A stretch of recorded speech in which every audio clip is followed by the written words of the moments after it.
ನಾವು ಸವಿತಾ ಸಮಾಜವನ್ನು S C ಅಥವಾ ಎಸ್ ಟಿಗೆ ಸೇರಿಸಿ ಅಂತೇಳಿ ಸುಮಾರು ವರ್ಷಗಳಿಂದ ನಮ್ಮ ಹೋರಾಟ ಇದ್ದೇ ಇದೆ. ಈ ಹಿಂದೆ ರಾಮಕೃಷ್ಣ ಹೆಗಡೆ ಅವರು ಮುಖ್ಯಮಂತ್ರಿಗಳಾಗಿದ್ದಾಗ ಸಹ ಬೆಂಗಳೂರು ಎಲ್ಲ ರಾಜ್ಯದ ಕಡೆಯಿಂದ ಎಲ್ಲರೂ ಹೋಗಿ ಜಾಥಾ ಮಾಡಿ ನಮ್ಮನ್ನು ಎಸ್ ಸಿ ಎಸ್ ಟಿಗೆ ಸೇರಿಸಿ ಅಂತೇಳ್ಬಿಟ್ಟು ಮನವಿ ಕೊಟ್ವಿ, ಹೋರಾಟ ಮಾಡಿದ್ವಿ. ಆದರೆ ಏನು ಸಾಧ್ಯ ಆಗಲಿಲ್ಲ.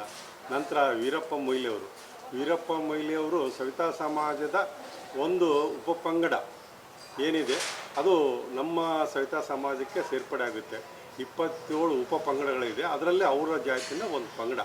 ಅವ್ರಿಗೂ ಸಹ ಮನವಿ ಸಲ್ಲಿಸಿದ್ವಿ, ಆಯಿತು ಅಂತಂದರು, ಆಗಲಿಲ್ಲ.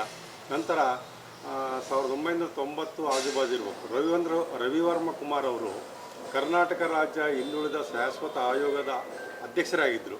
ಆ ಸಮಯದಲ್ಲಿ ನಮ್ಮ ಸವಿತಾ ಸಮಾಜದ ಪ್ರೊಫೆಸರ್ ಎನ್ ನರಸಿಂಹಯ್ಯನವರು ಅದರಲ್ಲಿ ಸದಸ್ಯರಾಗಿದ್ದರು. ಅವರು ಸಹ ಎಲ್ಲ ಕರ್ನಾಟಕದ ಎಲ್ಲ ಜಿಲ್ಲೆಗಳು ತಾಲೂಕುಗಳಿಗೆ ಭೇಟಿ ನೀಡಿ ಹಿಂದುಳಿದ ವರ್ಗಗಳ ಸ್ಥಿತಿಗತಿಗಳನ್ನು ಅಧ್ಯಯನ ಮಾಡಿದರು. ದಾವಣಗೆರೆಗೂ ಬಂದಿದ್ದರು. ಅವರು ಬಂದಾಗ ಎಲ್ಲ ಹಿಂದುಳಿದ ಜಾತಿಗಳ ಬಗ್ಗೆ ಅವರ ಸ್ಥಿತಿಗತಿಗಳು ಸಾಮಾಜಿಕ, ಆರ್ಥಿಕ, ಶೈಕ್ಷಣಿಕವಾಗಿ ಏನು ಹೊಂದಿದ್ದಾರೆ, ಏನು ತೊಂದರೆ ಇದೆ ಅನ್ನೋದನ್ನು ನಮಗೆ ಮನವಿ ಮುಖಾಂತರ ಕೊಡ್ರಿ ಅಂದರು. ಆ ಸಮಯದಲ್ಲಿ ಸಹ ಇಡೀ ದಾವಣಗೆರೆ ಜಿಲ್ಲೆ ಎಲ್ಲ ತಾಲೂಕುಗಳಿಂದ ನಾವೆಲ್ಲ ಸೇರಿ ಹೋಗಿ ಮನವಿಯನ್ನು ಅರ್ಪಿಸಿದ್ವಿ. ಅವರು ಆಯಿತು, ಇದನ್ನೆಲ್ಲ ನಾವು ಮುಖ್ಯಮಂತ್ರಿಗಳಿಗೆ ಸಲ್ಲಿಸ್ತೀವಿ, ಆದಷ್ಟು ಹಿಂದುಳಿದವರು ನಿಮಗೆ ಅನುಕೂಲ ಮಾಡಿಕೊಡ್ತೀವಿ ಅಂತೇಳಿ ಆಗಲೂ ಹೇಳಿದರು, ಆದರೂ ಆಗಲಿಲ್ಲ.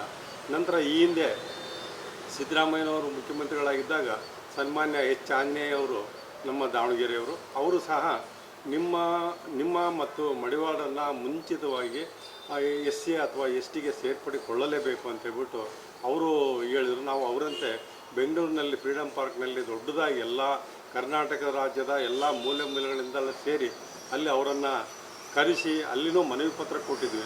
ನಾನು ನಿಮ್ಮ ಸವಿತಾ ಸಮಾಜ ಮತ್ತು ಮಡಿವಾಳರ ಸಮಾಜವನ್ನು ಎಸ್ ಸಿ ಎಸ್ ಟಿಗೆ ಸೇರಿಸಲು ಪೂರ್ತಿ ಸಹಕಾರ ಕೊಡ್ತೀನಿ, ಇದನ್ನು ಮತ್ತೆ ನಾವು ಮುಖ್ಯಮಂತ್ರಿಗಳ ಗಮನಕ್ಕೆ ತಂದು ಅದನ್ನು ಸೆಂಟ್ರಲ್ಲಿಗೆ ಕಳಿಸ್ತೀವಿ ಅಂತ ಹೇಳಿದರು. ಆದರೂ ಅದನ್ನು ಸಹ ಅಲ್ಲಿಗೆ ಮುಕ್ತಾಯವಾಯಿತು ಹೊರತು ಮುಂದುವರಿಲಿಲ್ಲ.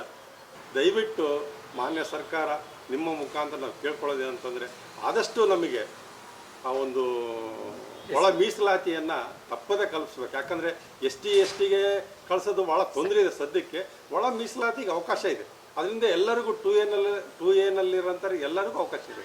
2Aಗೆ 15% ಮೀಸಲಿಟ್ಟಿದ್ದಾರೆ. ಅದರಲ್ಲಿ ಜಾತಿವಾರು ಮಾಡಿದರೆ ನಮಗೆ 2% ಆಗಲಿ 3% ಆಗಲಿ ಅವ್ರು ಯಾವ ರೀತಿ ಇದು ಮಾಡ್ತಾರೋ ಅದರಿಂದ ನಮಗೆ ಅನುಕೂಲ ಆಗುತ್ತೆ ಅಂತ ನಮ್ಮ ಮನಸ್ಸಿಗೆ. ಅದು ನಿಮ್ಮ ಮಾಧ್ಯಮ ಮುಖಾಂತರ ಸಹ ಮುಖ್ಯಮಂತ್ರಿಗಳಿಗೆ, ಸರ್ಕಾರಕ್ಕೆ ನಮ್ಮ ಈ ಒಂದು ನೋವನ್ನು ನೀವು ತಿಳಿಸ್ಬೇಕಾಗಿ ತಮ್ಮಲ್ಲಿ ಕೇಳ್ಕೊಳ್ತೀನಿ. ಸರ್, ನಿಮ್ಮ ಹೆಸರು ಡೆಸಿಗ್ನೇಷನ್? ನನ್ನ ಹೆಸರು ಎನ್ ರಂಗಸ್ವಾಮಿ, ವೃತ್ತಿಯಲ್ಲಿ ವಕೀಲರು ಮತ್ತು ದಾವಣಗೆರೆ ಸವಿತಾ ಸಮಾಜದ ಅಧ್ಯಕ್ಷ.